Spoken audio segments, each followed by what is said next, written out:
부쌤의 거꾸로 한국사. 자, 이번 시간에도 선생님이 이미 디딤 영상으로 한번 올렸던 내용을 우리 학습지를 중심으로 다시 한번 해보고 있습니다. 이런 방법이 좋은지 아니면 선생님이 빈 백지에 내용을 그려가는 게 나은지 여러분들이 다시 한번 비교해서 들어보시면서 비교해서 시청해 보시면서 선생님께 조언을 해 주시기 바랍니다. 이번 시간에는 사림이 성장하여 정치 기반을 장악하다라는 내용으로 사림의 성장과 사림의 화를 입는 사화에 대해서 알아보도록 하겠습니다. 사림은 선비사자의 숲을 임자. 사림은 중소지주 출신으로 정몽주와 길제의 학통을 계승했다. 정몽주와 길제가 실제로 스승과 제자 사이로 연결된 건 아니라고 합니다. 아닌데 이제 그 뒤에 김종직을 비롯해서 사림들이 중앙정계에 진출해서 하나의 세력을 이룰 때 자신들의 그런 학통을 어디에 연결하느냐를 가지고 이제 정몽주로 있는 과정에서 굳이 이 라인이 만들어졌다고 볼 수 있겠죠. 정몽주에서 길제, 그리고 길제의 제자인 김숙자, 그의 아들 김종지, 그리고 김종직으로 대표되는 영남 사림들이 이제 사림파로 형성이 돼가는 거죠.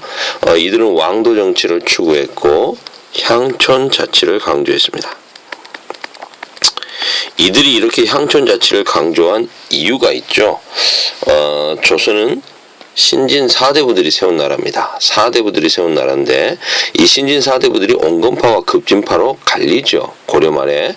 그리고 바로 그 중에서 이 급진파 사대부들이 세운 나라가 조선이죠. 온건파 사대부들은 조선 개국에 반대했던 세력들입니다.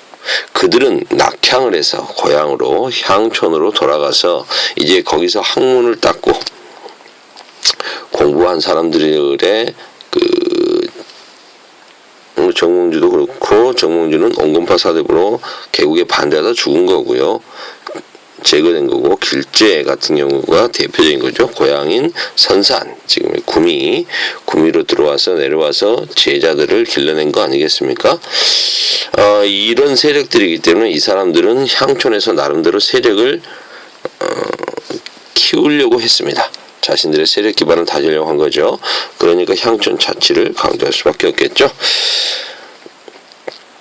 이렇게 지방에서 조용히 공부하면서 세력을 키우고 있던 사림들이 성종 때, 성종이 훈구 세력들, 훈구파 대신들이 너무 세력이 커지니까 그들을 견제할 목적으로 왜 꺼져버렸니? 빨리 나와라.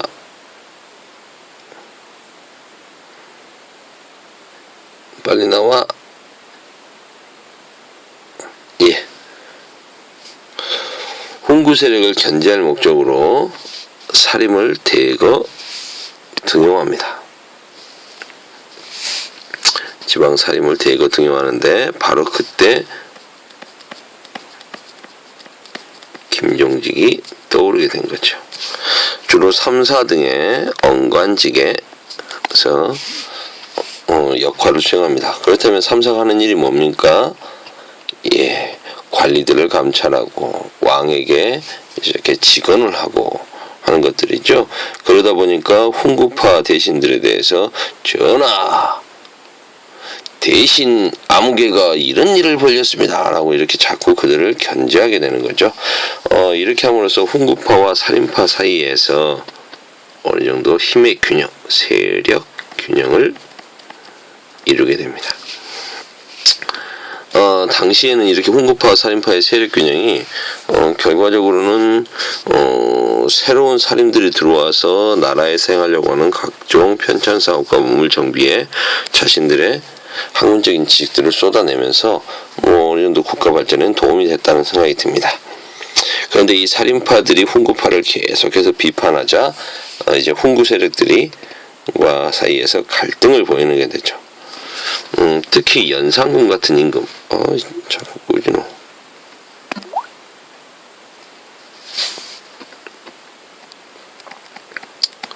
연산군 같은 임금은 조선에서 가장 자기 마음대로 왕 하고 싶은 대로 하다가 쫓겨난 임금이죠.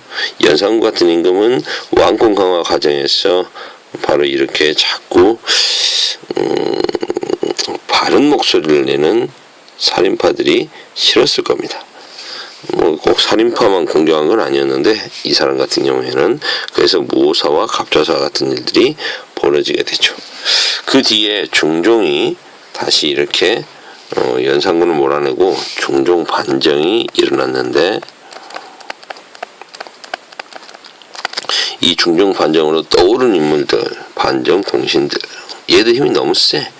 그래서 중종은 그들을 견제하기 위해서 다시 사림을 등용하죠. 조광조를 등용합니다. 근데 이 조광조는 대단한 인물이죠. 사회를 완전히 시대를 바꿔보자. 그래서 강력한 개혁을 추진합니다. 3사의 언론 활동을 강화하고요. 도교와 연관되어 있던 소격서, 유교국가에서 웬 도교선이냐 기관인 소격서를 폐지하고 자기 사람들을 살인파들을 많이 이렇게 정계에 진출하기 위해서 혈량과를 실시하고 주천제, 그 다음 공납이 백성들을 너무 힘들게 하니까 쌀로 걷자는 공납제 개혁을 요구하고 가장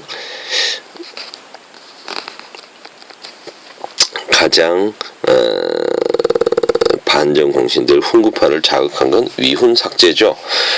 중종 반정 과정에서 공신들이 이제 훈장을 받게 되겠죠. 이런 공이 있습니다라고 반정 공신들이 상을 받게 되는데 훈장을 받게 되는데 이게 조사해 보니까 가짜가 많더라는 거죠. 버스 탄다, 무임승차 하려고 했던 공신들이 많았던 거예요. 그래서 그런 것들을 다 조사해서 삭제를 해버립니다. 그러자 이제 반정 공신들이 그동안 자기들이 이렇게 해서 나라를 위해서 큰 공을 세웠네 했는데 그게 다 거짓말이라는 게 들통난 거죠. 조광조를 완전히 제거하고 싶을 겁니다. 조광조의 이러한 급진적인 개혁에 훈구 세력들이 반발해서 일을 만들죠. 기묘사화. 이렇게 해서 조광조라든가 많은 사람들이 귀양 갔다 결국은 사약을 받게 되는 거죠. 그 다음에 이제 인종을 거쳐서 명종 때에 외척 간의 갈등,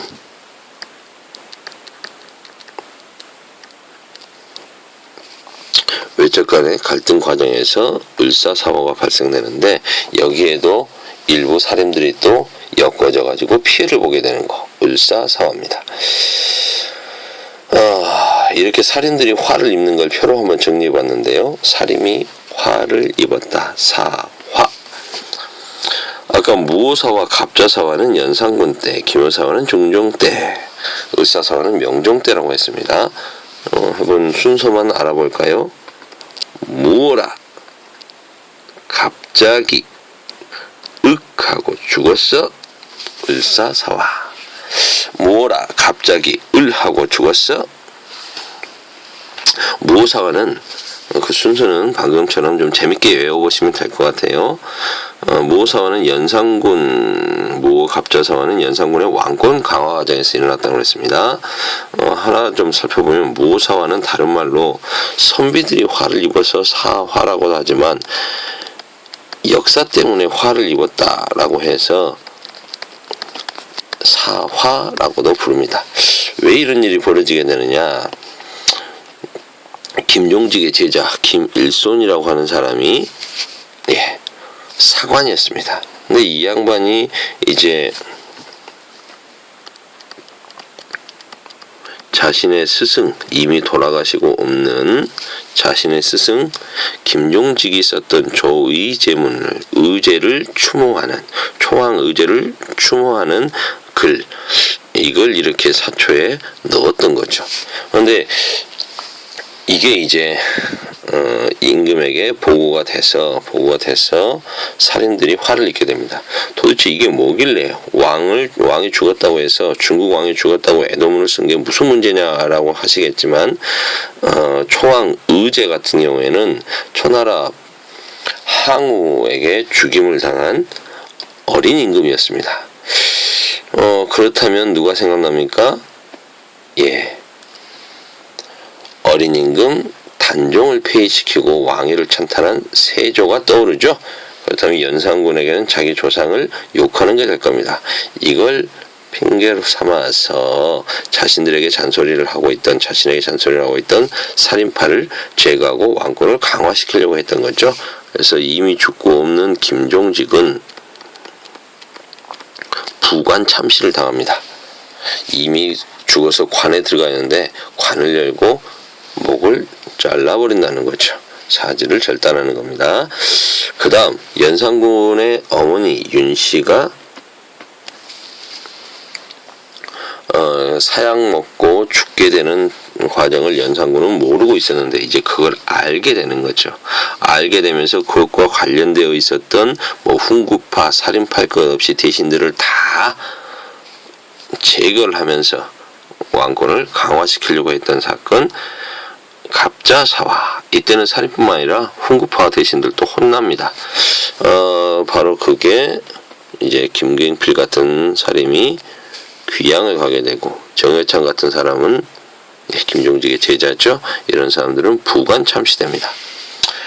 그래서 이제 중종 반정이 일어났던 것이고 연산군은 쫓겨나고 그리고 이제 중종 때 아까 말씀드렸던 조광조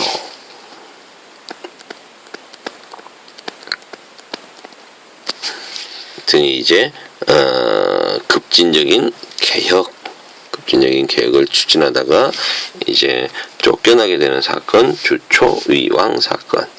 주초위왕은 또 뭔 뜻이냐? 이거 보시면 주자와 조자를 합치면 조씨가 되죠. 조자가 됩니다. 조씨가 왕이 되려고 하는 사건이다. 물론 조작된 거죠. 하지만 이걸 계기로 해가지고 조광조가 쫓겨나게 되는 겁니다. 예나 지금이나 이런 정치적인 조작 사건 하나에 정권이 흔들흔들 거리는 건 비슷한 것 같네요. 그 다음 명종 때 을사사화 같은 경우에는 좀 복잡합니다. 시간이 애매하네. 얼른 끊을게요. 중종의 아들이 나중에서 왕이 되는 인종이 있고 그 뒤에 왕이 되는 명종, 둘 다 중종의 아들들입니다. 근데 인종이 몇 달 못하고 죽어버리죠. 근데 이 어린 임금 인종 당시 이제 세자였겠죠. 이 사람을 지킨다고 하면서 이 사람의 외삼촌이 되는 거죠. 윤임이라고 하는 자가 권력을 장악합니다. 세자를 지킨다, 보위한다라는 명분이겠죠. 인종은 어머니가 이제 인종을 낳다 죽었기 때문에 사실상 이제 새로운 계모인 문정왕후 밑에서 자라게 되는데 그 문정왕후가 애를 낳습니다. 걔가 명종인 거죠. 그렇게 되는데 이 인종이 이제 왕이 서열상은 인종이 우선이니까 왕이 됐지만 일찍 죽어버리자 문정왕후의 아들 명종이 왕이 오릅니다. 근데 당연히 어리겠죠. 그러자 섭정을 문정왕후가 하게 되는데 그때 이제 문정왕후의 동생 윤원영이라고 하는 자가 권력을 장악하게 되는 거죠. 그러면서 이제 윤임일파를 제거하는 거 하게 됩니다. 이때가 을사사화. 이때 연결되는 사람들이 이제 많이 윤임이 제거되는 과정에서 양쪽 진영에 다 이렇게 살인들이 좀 들어가 있었는데 문화생으로 문객으로 가 있었는데 그때 이제 윤임과 연결됐던 살인들이 제거되는 사건. 이때 이제 피해를 입은 사람들이 이연적, 이문건 같은 사람들이 있습니다. 이문건은 양아록이라고 하는 책 때문에 나중에 유명해진 사람이죠. 시간이 이렇게 됐네요. 이게 시간이 더 많이 걸리네. 오늘은 여기까지.